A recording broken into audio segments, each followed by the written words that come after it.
ఎన్ని కాలాలు మారినా, ఎన్ని ఫాస్ట్ ఫుడ్స్ వచ్చినా, ఎన్ని రకాల స్నాక్స్ వచ్చినా మినపవడియాలకి ఉన్నటువంటి ఇంపార్టెన్సే వేరు. కాస్తంత సాంబార్ రైస్లో ఇలా మినపవడియాలని కానీ, లేదంటే పచ్చడి మెతుకుల్లో అయినా ఈ మినపవడియాలని కానీ నంచుకొని తింటుంటే చాలా చాలా బాగుంటుంది. మరి ఈరోజు వీడియోలో అయితే సరైన కొలతలతో ఎలా పట్టేద్దామో చూసేద్దాం. నాలాంటి ఎంప్లాయీస్కి అయితే టైం సేవ్ చేసుకుంటూ, అలాగే పొద్దున్నే కూడా అంత ఎక్కువగా పని చేసుకోకుండా ఈ మినపవడియాల్ని ఎలా పట్టాలో చూపించేస్తాను వీడియోలో. నాకు సండే హాలిడే కాబట్టి ముందు రోజే నేను ఇలా కేజీన్నర మినపప్పునైతే తీసుకొని నానబెట్టేసిన తర్వాత గ్రైండర్ వేసేసుకుంటున్నాను. చూడండి, ఇక్కడ పిండి అనేది ఇడ్లీ పిండిలాగా కాకుండా గారెల పిండిలాగా గట్టిగా రుబ్బుకోవాలి. కానీ పిండి మాత్రం మెత్తగా ఉండాలి. అంటే మెత్తగా నలిగిపోయి గార్లి పిండి టెక్స్చర్లో అయితే ఉండాలి. అప్పుడే మనకి వడియాలు పట్టుకోవడానికి చాలా బాగా వస్తాయి. ఈ పిండిని అయితే నేను ఫ్రిడ్జ్లో పెట్టేశాను. నెక్స్ట్ డే నా పని చాలా ఈజీ అనమాట. నెక్స్ట్ డే ఒక 2 అవర్స్ ముందే ఫ్రిడ్జ్లో నుంచి ఈ పిండిని బయట పెట్టిన తర్వాత దీనిలోకి నువ్వులు, కొంచెం సాల్ట్, అల్లం పచ్చిమిర్చి పేస్ట్ తీసుకోవాలి.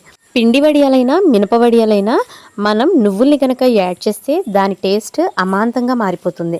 అలాగే ఇక్కడ పిండిని చూడండి, మనం ఇక్కడ ఈ వడియాల పిండిని కలుపుకోవడంలో ఈ చిన్న ఐటెం కనుక యాడ్ చేస్తే వడియాలు చాలా క్రంచీగా వస్తాయి. అదేంటంటే ఒక 4 స్పూన్లు మైదా పిండి తీసుకొని వాటర్ యాడ్ చేసుకొని అలా పేస్ట్లా చేసుకొని ఈ మినపపిండిలోకి కలుపుకోవాలి. ఇలా చేయడం వల్ల వడియాలకు కూడా ఒక రకమైనటువంటి మెరుపు వస్తుంది. అలాగే కొంతమంది మినప వడియాల్లో కూడా జీలకర్రని యాడ్ చేస్తూ ఉంటారు. కానీ నేనైతే ఎప్పుడు యాడ్ చేయను అనమాట. అందుకనే నేను మీకు చూపించడం లేదు. నేను తీసుకున్న ఐటమ్స్ అన్నీ కూడా పిండిలో బాగా కలిసిపోయేలాగా నేను కలుపుకుంటున్నా. ఇక్కడ పిండి ఎంత బాగా మనం ఎక్కువగా కలుపుకుంటూ ఉంటే వడియాలు వేయించేటప్పుడు అంత ఫ్లఫీగా అయితే వస్తాయి. సో కొంచెం ఎక్కువసేపే చేతులతో అలా కలుపుతూ ఉండాలి. నేను ఈ పిండిలో సాల్ట్, నువ్వులు, మిగిలిన ఇంగ్రీడియంట్స్ అన్నీ కూడా కలిసిపోయేలాగా చూసుకున్నాను. సాల్ట్ అయితే సరిపోదండి యాక్చువల్గా, కాకపోతే నేను చాలా తక్కువ తింటాను కాబట్టి 1 స్పూన్ మాత్రమే అంత వాల్యూమ్లోకి యాడ్ చేసుకున్నాను. నాకు ఈ టెక్స్చర్ కూడా చాలా థిక్గా అనిపించింది. అందుకే కొంచెం పలచబడాలి అన్న ఉద్దేశంతో మరికొంత వాటర్ని కలుపుకుంటూ ఈ మిక్స్చర్ని బాగా మిక్స్ చేస్తూ కలుపుతున్నాను అనమాట. ఈలోపు చూసేయండి, మరి వడియాలు పట్టాలి కదా. వడియాలు పట్టాలంటే పలుచటి తడి క్లాత్ పైనైనా పట్టాలి, లేదంటే కనుక ఇలా పాలిథిన్ కవర్ పైనైనా పట్టాలి. నాకైతే పాలిథిన్ కవర్ చాలా బాగుంది అనిపించింది. అందుకే పాలిథిన్ కవర్ పైన పట్టడానికి ఫిక్స్ అయిపోయాను. ఇలా చేయడం వల్ల ఏంటంటే పాలిథిన్ కవర్ పైన ఎండిన వెంటనే వాటంతటా అవే రాలిపోతాయి అనమాట. అదొక్కటే ప్లస్ పాయింట్. దానివల్ల మాత్రమే పడుతున్నాను.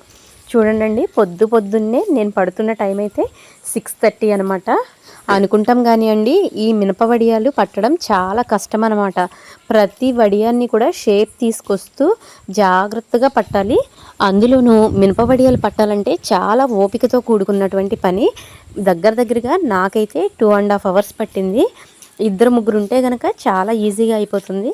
కానీ ఏం చేస్తాం, కొన్ని పనులు చేసుకునేటప్పుడు మనం సింగిల్గా చేస్తేనే అదొక హ్యాపీనెస్ ఉంటుంది. అలాగే ఎవరు చూడకుండా అంటే మనకు అనిపిస్తుంది కదండి, ఏంటంటే ఎవరి కళ్ళు పడకూడదు అన్నట్లుగా కూడా అనిపిస్తుంది కదా. ఇదంటే ఆఫ్ కోర్స్ అంతా అయిపోయిన తర్వాత వీడియో తీస్తున్నాము.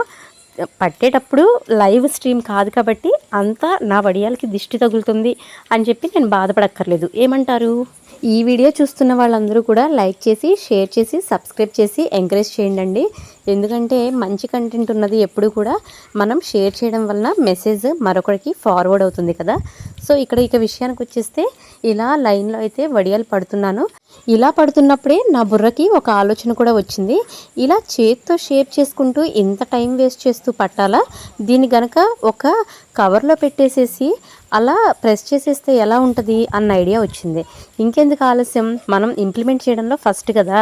సో నేను ఒక పాలిథిన్ కవర్లో పిండిని తీసేసుకొని కవర్ చివరన కొంచెం కట్ చేసేసి ఇలా వడియాలు పట్టడం అయితే స్టార్ట్ చేసేసాను. ఒక 2-3 వడియాలు వేసేసరికి బాగానే ఉంది. తర్వాత అయితే కొంచెం కష్టం అనిపించింది నాకు. ఇంకా ఇదెందుకులే, దీంతో అనవసరం, మనం చేత్తో పట్టేవే చాలా బాగున్నాయి అని చెప్పేసి కవర్ని పక్కన పడేసేసి మళ్ళీ చేత్తో పట్టడం స్టార్ట్ చేసేసాను. ఇక్కడైతే నేను ఒక విషయం షేర్ చేసుకోవాలండి. అదేంటో మరి తెలీదు, నేను ఎప్పుడు వడియాలు పడుతున్నా సరే ఫస్ట్లో ఎండ ఉంటుంది, తర్వాత ఎటు నుంచి ఎటు మబ్బులు వస్తాయో తెలియదు. కానీ ఒక 2-3 అవర్స్ తర్వాత నుంచి మబ్బు పట్టడం స్టార్ట్ అవుతుంది.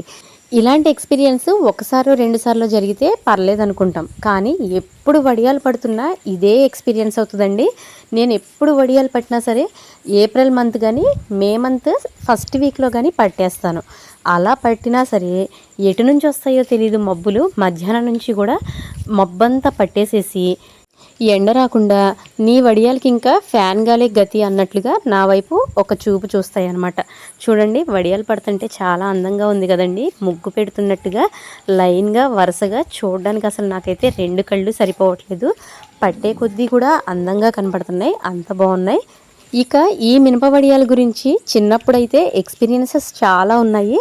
పప్పుచారులో కానీ సాంబార్లో కానీ ఈ మినప వడియాలని మేము చాలా చాలా ఇష్టంగా అయితే తినేవాళ్ళం. ఇక మా పేరెంట్స్ అయితే వీటిని మమ్మల్ని పట్టమన్నప్పుడు మాత్రం చాలా దూరం వెళ్ళిపోయేవాళ్ళం అనమాట. వీటిని పట్టడం మాత్రం కాదు అంటూ పిండి వడియాలు పట్టడానికి మాత్రం ఇంట్రెస్ట్ అయితే చూపించేవాళ్ళం. చూడండి, నా వడియాలన్నీ కంప్లీట్ అయిపోయినాయి. మరి నేను ఫస్ట్లోనే చెప్పా కదా, వీడియో ఫస్ట్లో దిష్టి తగలకుండా అని చెప్పి. ఈ వీడియో చూస్తున్నప్పుడు కూడా ఏదైనా దిష్టి తగిలి పురుగు పట్టకుండా ఉండడానికి దిష్టి అయితే తీసేశాను. జస్ట్ ఫర్ కామెడీ అండి, ఫన్నీగా ఉంటుందని చెప్పి అలా చెప్పాను. కానీ నాకైతే నా దిష్టి తగులుతుందేమో అనిపించింది. అందువల్లే వడియాలన్నీ పెట్టిన తర్వాత లాస్ట్లో దిష్టి తీసేసి ఇలా ఎండలో అయితే ఆరబెట్టేసేస్తున్నా. నిజంగా నేను అనుకున్నట్లే మధ్యాహ్నం 3 o'clock నుంచి మబ్బులు పట్టేశాయి. తీసుకెళ్ళి ఫ్యాన్ కింద ఆరబెట్టేశాను. మినప వడియాలే కాబట్టి ఫ్యాన్ కింద అయితే ఈజీగా ఆరిపోయాయి. చూడండి, ఇక్కడ లైట్గా కొంచెం పచ్చిదనంగా కూడా ఉన్నాయి. కవర్ పై నుంచి వాటంతటా అవే రాలిపోయినాయి అనమాట. ఇంకా వీటిని నెక్స్ట్ డే అంతా కూడా నేను ఎండలో పెట్టి ఒక రోజంతా ఎండబెట్టాను. ఇలా ఎండబెట్టడం వలన వడియాలు చాలా బాగా కరకరలాడతాయి. దానిలో ఏదైనా తేమ ఉన్నా పోతుంది. ఇప్పుడు చూడండి, ఇంతకుముందు వీడియోలో అయితే నేను పిండి వడియాల్ని మినప వడియాల షేప్లో ఎలా పట్టాలన్న వీడియో చేశాను. ఆ వడియాల్ని మినప వడియాల్ని కూడా పక్క పక్కన పెట్టి చూపిస్తున్నా. ఇప్పుడు మీరు చూస్తున్నదైతే మినప వడియాలు. మైదా పిండి యాడ్ చేయడం వల్ల అంత బాగా కలర్ అయితే వీటికి వచ్చింది. సో నేను ఈ ట్రిక్ ఎక్కడో విన్నాను, అందుకే ఎప్పుడు మినప వడియాలు పట్టినా సరే నేను మైదాని యాడ్ చేస్తూ ఉంటాను. ఇక నెక్స్ట్ చూడండి, పిండి వడియాలు. ఈ పిండి వడియాలని కూడా మినప వడియాల షేప్లో పట్టానని చెప్పా కదా, వాటిని కూడా మీకు చూపిస్తున్నా. మరి వీటిని వేయించి చూపించినప్పుడే కదా అవుట్పుట్ ఎలా వచ్చిందన్నది తెలుస్తుంది. సో వీటిని కూడా వేయించేద్దాము. ఇక్కడ ఒక చిన్న టిప్ అండి, మినప వడియాలను ఎప్పుడు కూడా బయట స్టోర్ చేసుకోబాకండి. ఒక పాలిథిన్ కవర్లో కానీ ప్లాస్టిక్ డబ్బాలో కానీ పెట్టి ఫ్రిడ్జ్లో స్టోర్ చేసుకోండి. అలా ఉంటే సంవత్సరమైనా సరే మినప వడియాలు పాడవ్వవు. ఇక ఈ వడియాలను అయితే వేయించేద్దాము. ఆయిల్ అయితే బాగా హీట్ అయిన తర్వాతనే ఏ వడియాలని వేయించినా సరే అవి బాగా వేగుతాయి. సో ఇక్కడ ఆయిల్ బాగా హీట్ అయిన తర్వాత ఫస్ట్గా మీకు చూపిస్తుంది నేను పిండి వడియాలు. ఈ పిండి వడియాలు చూడండి, మినప వడియాల షేప్లోనే వచ్చాయి కదా. వీటితో మినప వడియాలని కూడా కంపేర్ చేసి మీకు వీడియోలో చూపిద్దాము అని చెప్పి ఈ రెండింటిని ఒకేసారి నేను వేయించుతున్నాను.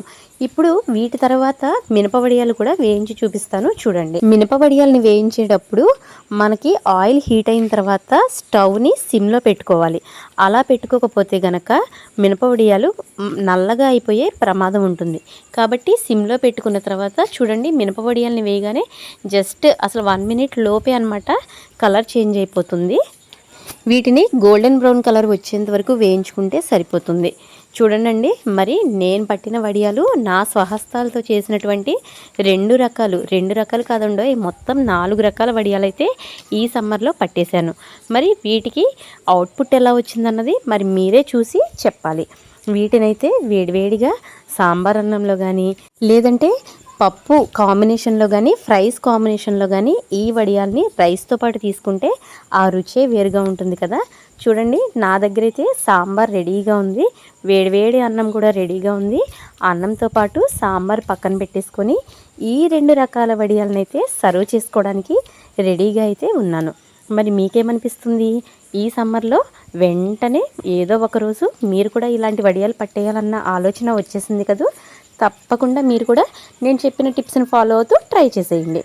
ఇదండి ఈరోజు వీడియోలో అయితే మినప వడియాలని ఎంప్లాయీస్ కూడా ఏమాత్రం రిస్క్ పడకుండా చాలా ఈజీగా టైం సేవ్ చేసుకుంటూ ఎలా చేయాలన్నది ఈ వీడియోలో చూపించా కదా. మరి ఈ వీడియో పైన అభిప్రాయం ఏంటో కామెంట్ చేసేయండి. వీడియో నచ్చితే లైక్, షేర్, సబ్స్క్రైబ్.